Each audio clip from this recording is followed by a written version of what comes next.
दिल्ली के द्वारका में दिल दहला देने वाला मामला सामने आया है। एक नाबालिग तेज रफ्तार में एक गाड़ी को ड्राइव कर रहा था और बाइक पर सवार 23 साल के युवक की इस दर्दनाक हादसे में मौत हो गई।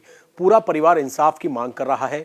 कैसे ये एक्सीडेंट हुआ और पुलिस ने अब तक क्या एक्शन लिया है, इस पर बातचीत करने के लिए हमारे साथ डीसीपी द्वारका अंकित सिंह जी मौजूद हैं। सर, कब का मामला है? स्टार्टिंग में क्या इन्फॉर्मेशन मिली, किस तरीके से ये एक्सीडेंट हुआ? 3 फरवरी को द्वारका साउथ पुलिस स्टेशन के जुरिडिक्शन में ये एक पीसीआर कॉल 11:57 पे ये कॉल आई थी, जिस पे इमीडिएटली पीसीआर वैन्स भी पहुंची, थाने का पुलिस स्टेशन का स्टाफ भी पहुंचा और साथ ही साथ एसीपी द्वारका जो हैं किशोर, वो भी वहां पे पहुंचे, सीनियर ऑफिसर। वहां पे जो एक बाइक थी उसमें जो राइडर था उसकी जो ऑफेंडिंग व्हीकल है स्कॉर्पियो, उसने हिट किया था और उस ऑफेंडिंग व्हीकल ने एक टैक्सी भी थी जिसको हिट किया था और इसमें जो बाइक राइडर था उसकी डेथ हो गई थी। उसके बाद आईजीआई हॉस्पिटल शिफ्ट किया गया, क्राइम टीम को बुलाया गया, सारे एविडेंस कलेक्ट किए गए। इसमें इनिशियल स्टेज पे वो जो ऑफेंडिंग व्हीकल है उसमें 2 लोग थे, एक लड़की थी और एक लड़का।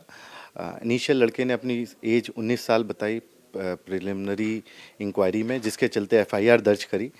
एफआईआर दर्ज करने के बाद जब डॉक्यूमेंट वेरिफिकेशन की बात आई तो उसमें पता चला कि लड़के की एज जो है, उसके पेरेंट्स को बुलाया गया सभी को, उसकी एज 17 साल कुछ महीने है, जिसके चलते उसको अप्रहेंड करके जुवेनाइल जस्टिस बोर्ड में उसको प्रोड्यूस किया गया। जुवेनाइल जस्टिस बोर्ड ने उसको ऑब्जर्वेशन होम भेजा, जो अभी एट प्रेजेंट है। वो 10 तारीख को जुवेनाइल जस्टिस बोर्ड ने उसको एग्जामिनेशन के चलते अंतरिम रिलीफ दे रखा है। फादर को भी हमने बाउंड डाउन किया है और साथ ही साथ उसको चार्जशीट करेंगे एमवी एक्ट में, और जो भी इन्वेस्टिगेशन में पॉइंट्स हैं जिनको कवर करना चाहिए सारे, वो सारी चीज़ों को हम ले रहे हैं। फादर को भी अरेस्ट किया था या चार्जशीट में उनका नाम करेंगे? फादर को इनिशियली बाउंड डाउन किया है और उसको चार्जशीट में पार्ट बनाएंगे।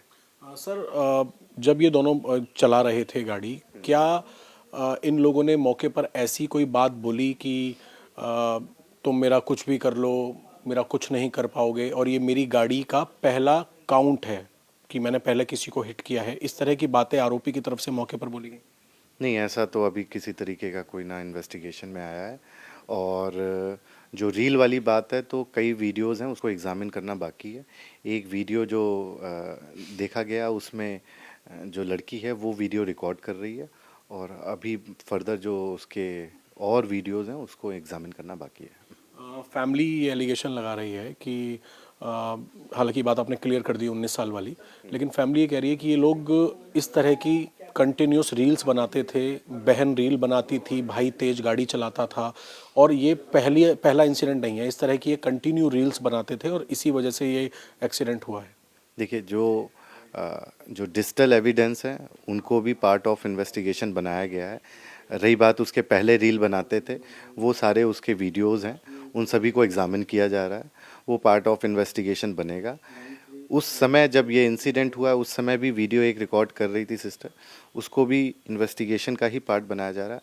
जो आई विटनेस है, जो टैक्सी ड्राइवर है, उसको भी इन्वेस्टिगेशन में इंक्लूड किया गया है। तो जो फैक्ट्स हैं सारे, वो सारे केस फाइल में लाए जाएंगे। सोशल मीडिया अकाउंट्स आपने चेक किए होंगे, नाबालिग लड़के के भी और उसकी बहन के भी, तो उसमें इस तरह की चीज़ें हैं कि वो कंटिन्यूस ड्राइविंग के दौरान रील्स बनाते थे मौज, क्योंकि जिगजैग ड्राइविंग कर रहे हैं इस लास्ट वीडियो में भी, तो इस तरह की वीडियोस पहले भी हैं जिसमें रील्स बनाने पर फोकस हो चलती गाड़ी में। देखिए, जो सोशल मीडिया अकाउंट हैं उनकी डिटेल ली गई है, उनके सारे वीडियोस को एग्जामिन करना बाकी है अभी। सर, फादर से जब आपने इनिशियली पूछताछ की होगी तो फादर का क्या कहना है? फैमिली कह रही है कि बहुत बड़े ट्रांसपोर्टर हैं, उनको पता है कि इस तरह के एक्सीडेंट हो जाते हैं, पैसे के दम पे बच जाते हैं, ज़मानत हो जाती है, तो फादर ने क्या बताया कि उन्होंने क्यों अपने नाबालिग बेटे को गाड़ी ड्राइव करने के लिए दी? देखिए, जो आप कह रहे हैं, फादर का ट्रांसपोर्टेशन का बिजनेस है और जो भी कार्रवाई होगी वो एज़ पर लॉ होगी और बिल्कुल फेयर तरीके से होगी। किसी भी तरीके का किसी को रिलीफ नहीं दिया जाएगा। उनकी तरफ से जो लापरवाही हुई है, जब ये इंसिडेंट हुआ था तो वो आउट ऑफ दिल्ली था उसका फादर, लेकिन उसके बाद उसको बुला के उसको बाउंड डाउन किया गया और उसके बाद उसको डिटेन किया गया और उसके बाद एमवी एक्ट में हम उसको चार्जशीट भी कर रहे हैं। तो हमारी तरफ से कोई भी कार्रवाई में किसी तरीके का लैप्स नहीं होगा। पोस्टमार्टम रिपोर्ट में क्या आया है cause of death? PM report आ गई है, उसमें जो मेन रीज़न है वो एक्सीडेंट ही है, कॉज ऑफ डेथ। जो इंजरीज हैं पूरी ओवरऑल बॉडी में, उसकी वजह से ही डेथ हुई है। बहुत शुक्रिया सर हमसे बातचीत करने के लिए। डीसीपी द्वारका है, इनका साफ तौर पर यह कहना है कि जो भी जिस तरीके से कानूनी एक्शन होना चाहिए, फादर को भी डिटेन किया गया था, उन्हें बाउंड डाउन किया गया था और इसके साथ ही चार्जशीट में जो लापरवाही उन्होंने की है, ये सारी डिटेल्स चार्जशीट में फाइल की जाएंगी और उसके बाद कोर्ट तय करेगा कि फादर को किस तरीके से पनिश किया जाना है। आरोपी जो लड़का है, क्योंकि उसकी उम्र स्टार्टिंग में उसने 19 साल अपनी उम्र बताई थी, एफआईआर में 19 साल लिखा गया, लेकिन जब डॉक्यूमेंट्स चेक किए गए तो उसकी उम्र 17 साल निकली, इसीलिए उसे जुवेनाइल जस्टिस बोर्ड में पेश किया गया और एग्जामिनेशन के चलते उसको बेल दे दी गई। लेकिन अभी ये बात निकलकर सामने आई है कि दोनों बहन भाई जो हैं, इन्हें रील्स बनाने का शौक था, चलती गाड़ी में लोग रील्स बनाते थे, आखिरी वीडियो भी निकलकर सामने आया है और अब इनके सोशल मीडिया अकाउंट्स को भी उनकी डिटेल्स ली गई है, उन्हें जांच में शामिल किया गया है और एक टैक्सी ड्राइवर जो कि इंजर्ड हुआ था उसके भी बयान दर्ज किए जाएंगे ताकि इस पूरे केस में फैमिली को पूरी तरीके से जस्टिस दिलवाया जा सके। कैमरामैन दिनेश दिवांगन के साथ अभय पराशर, इंडिया टीवी, दिल्ली।